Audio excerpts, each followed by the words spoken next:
Hello and welcome to the Questing Dwarf channel. My name is Hunter, and today we have a wealth of new Hytale sneak peeks to go over, including new screenshots, gameplay, teases from the devs themselves about the account system, and Hytale's store going online. It's going to be incredible. Stay tuned.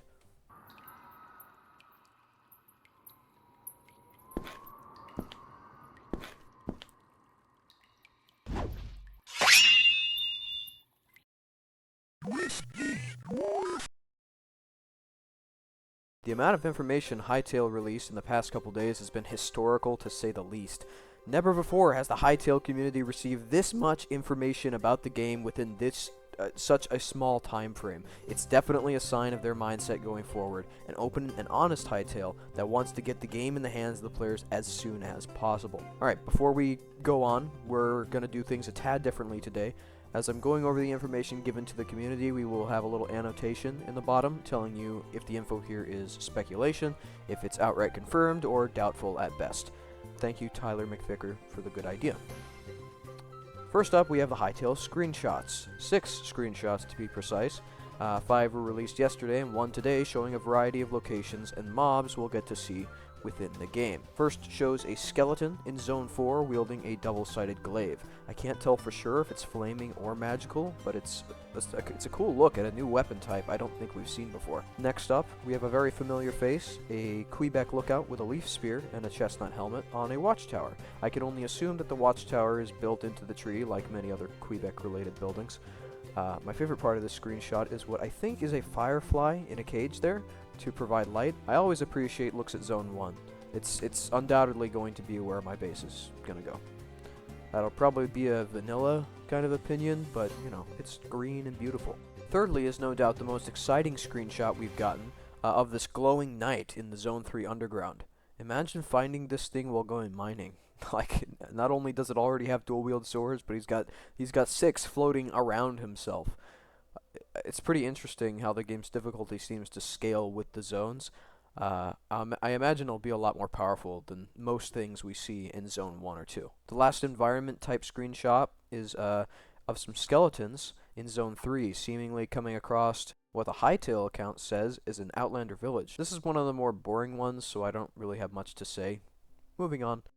Simon himself posted some screenshots as well, giving us a look at the Creation Tools tab in Hytale. This has a host of features designed to give us the tools to, well, create.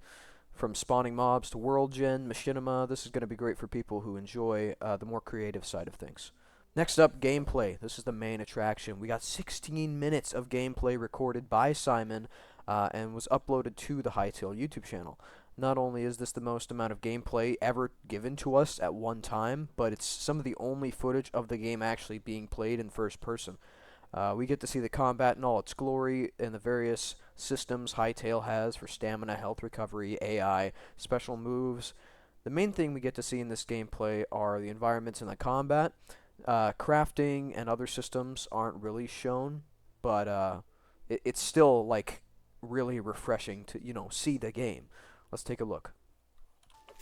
Right off the bat, we see Simon fighting a skeleton with some twin daggers, which look to be an extremely quick and agile way of fighting. He then switches to a sword and shield for the next skeleton. We get to see here that shield bashing is in the game. Shield bashing is an awesome idea. I'm glad it found its way into Hytale. I can imagine getting swarmed in this game would be a lot more dangerous than in Minecraft. It also reminds me of some of my favorite games, Vermintide, Darktide, and like Left 4 Dead. Those all have pushing mechanics, and I think that'll lend itself to creating a lot of cool mods for this game. After that, we get a look at some of the movement mechanics shown off previously, like the ledge grab, and a new one which looks to be a sort of tumble after landing. I don't know if this has any purposes for dodging, like a dodge roll, kind of Dark Souls-y, but later in the video we can see Simon seemingly negate a significant amount of fall damage by performing it. I don't know if this is actually the case, hence the speculation, but, you know, it's cool. And bam! Confirmation that trees will auto-decay. I really do love Minecraft, but having to climb up and mine every little log makes wood farming super annoying. I'm glad the process is sped up in Hytale. Simon has expressed that the speed at which the logs are chopped here is a little bit too fast for iron, so expect that to be changed before the game releases. Next up, we get to see Simon invading an Outlander village. It's cool to see these guys in gameplay finally. He also performs this super cool tornado spin with the axe he's wielding, as well as using a crossbow, which seems to have some sort of clip function, almost rapid firing its bolts. Here we get to see the mason action again, which will definitely be my weapon of choice until until warhammers are added or I mod them in.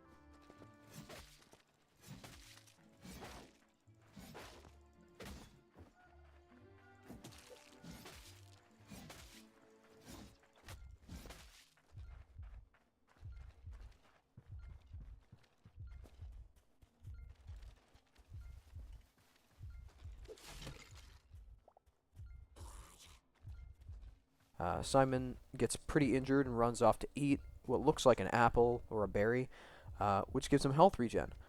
The regen seems to be pretty slow, and I'm not sure if all food items will give regen or instantly restore it. It's an interesting thought. Perhaps potions take the form of instant health, and food just gives a passive effect. Next we get to see a Scarrick Hive, some Scarrick warriors included. I'm not really sure if the AI is broken or if Simon is just beating them so fast, but Scarricks don't seem to attack. Cool to see this area nonetheless. I love the hive area.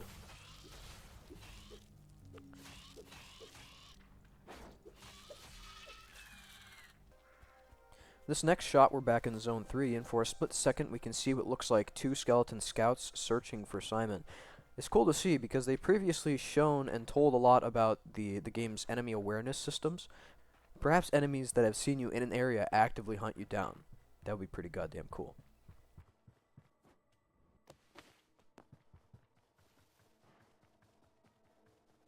The forest is pretty spooky, and as Simon is walking through it, we can see what I'm assuming is like a dryad type enemy.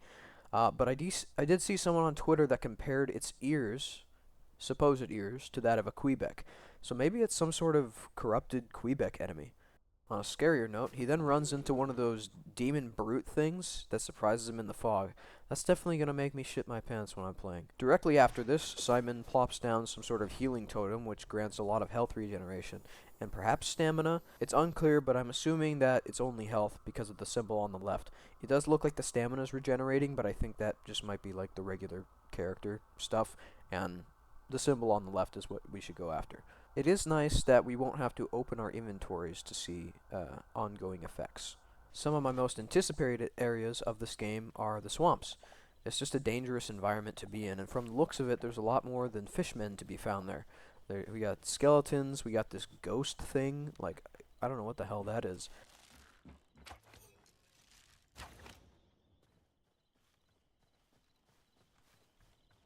It looks like skeletons are going to be kind of an omnipresent enemy within the world, as well as these flying, like, void monsters, which is interesting, because it looks like we'll have some night-based mobs. These skeletons are out during the day, which is very interesting, so maybe we'll have a system similar to Minecraft, where mobs will come out at night, but, I think for the most part, enemies will just kind of be in the world constantly, which is pretty cool.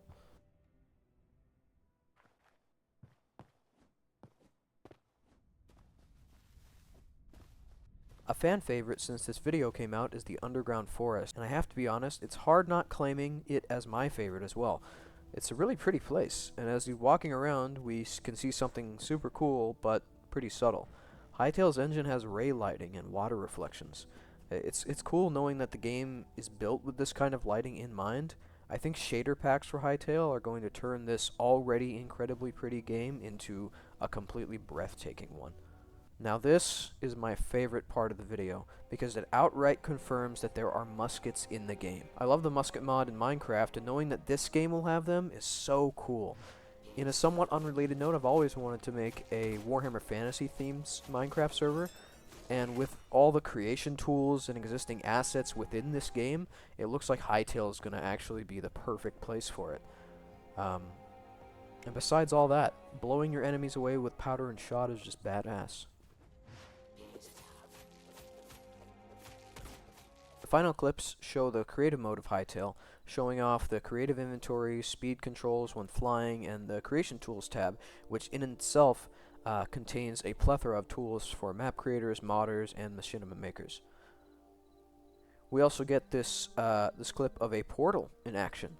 It looks like they're going to require fragments to power them, and that they are specific to each location. I'm guessing that you'll need to visit those locations first in order to obtain those fragments, and then you'll be able to fast travel there.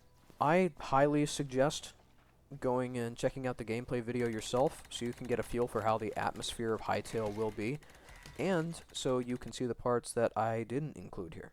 Another video was actually released today. It's a time-lapse of Paulina, a VFX artist and programmer for Hytale, creating a portal with some in-game creation tools.